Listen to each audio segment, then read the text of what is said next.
राजस्थान की राजधानी जयपुर का भीतरी इलाका, चारों ओर रंग बिखेरते सामानों की दुकानें, पार्किंग के लिए परेशान होते लोग और दुकानों के बरामदों को रोशन करते स्ट्रीट वेंडर्स। आप जयपुर के परकोटे में खरीदारी के लिए निकलेंगे तो लगभग रोज ही इस दृश्य का सामना होगा। राजस्थान की राजधानी जयपुर के परकोटे में स्थित मशहूर मार्केट, जो वर्ल्ड हेरिटेज में शामिल है, किस दुर्दशा का शिकार हो रहे हैं, आज हम उसी पर चर्चा करने वाले हैं। यूं तो राजस्थान सरकार टूरिज्म की दिशा में नित नए काम कर रही है, यूनिक आइडियाज को फॉलो कर रही है, लेकिन कुछ ऐसे इलाके हैं जो शायद नजरअंदाज हो रहे हैं। जयपुर आने वाला कोई भी पर्यटक हो, यहाँ से बिना शॉपिंग किए तो कोई जा ही नहीं सकता। फिर रंगीले राजस्थान में आंखों को भाने वाली चीजों की भी कमी नहीं है। ऐसे में परकोटे की सुंदरता का भी ध्यान रखना जाना चाहिए, पर क्या ऐसा हो रहा है?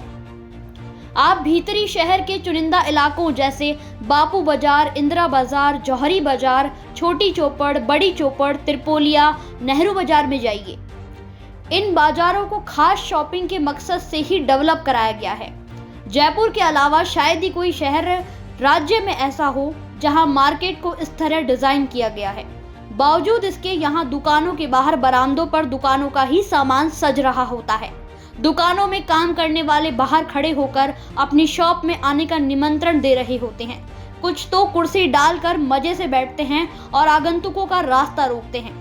वहीं कुछ बाजारों में तो स्ट्रीट वेंडर्स भी दुकानों के सामने बरामदे में बैठ जाते हैं। इससे निश्चित रूप से लोगों को परेशानी होती है, साथ ही विदेशियों के सामने भी हमारी इमेज धूमिल होती है। वहीं अगर पार्किंग की बात करें तो वो इससे भी बड़ी और जटिल समस्या है। पहले तो पार्किंग के लिए पर्याप्त जगह नहीं है, और दूसरा, पार्किंग जहां मिलती है वहां मनचाहा किराया वसूला जाता है। ऐसे में खरीदारों पर दोहरी मार पड़ती है। फिर स्ट्रीट वेंडर पॉलिसी भी कागजों तक ही सीमित होकर रह गई है, जबकि कोरोना काल के समय उसे लागू हो जाना चाहिए था। परकोटे के बाजारों, विशेषकर बरामदों और बाहर से अतिक्रमण हटाने के लिए कभी जयपुर नगर निगम ने पुलिस के साथ मिलकर ऑपरेशन पिंक और ऑपरेशन परकोटा अभियान चलाया था। चार दीवारी के बरामदों और अन्य क्षेत्रों से अतिक्रमण हटवाने के नगर निगम, जयपुर हेरिटेज और पुलिस की ओर से संयुक्त अभियान चलाया गया था।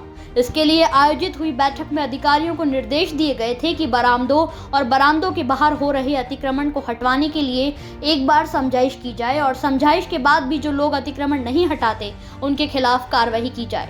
अतिक्रमण हटाने के अभियान को सतत रूप से चलाने का निर्णय भी लिया गया था, लेकिन वो निर्णय ठंडे बस्ते की शोभा बढ़ा रहे हैं, क्योंकि कार्रवाई हुई जरूर, लेकिन खाना पूर्ति मात्र। कुछ दुकानों पर पहुंचकर अतिक्रमण हटवा दिया गया, सामान हटवा दिया गया और बरामदा खाली करवा दिया गया। फिर कुछ दिनों में वही ढाक के 3 पात, अभियान सतत चला ही नहीं।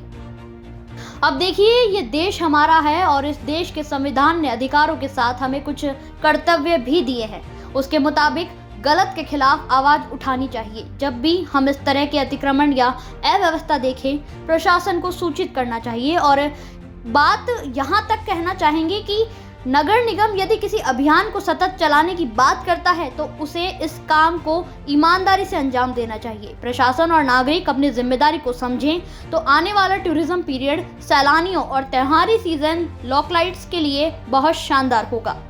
इसी के साथ हमें दीजिए इजाजत। आगे भी हम ऐसे ही मुद्दे उठाते रहेंगे। आपसे गुजारिश है, जिम्मेदार बनिए, देश हमारा है।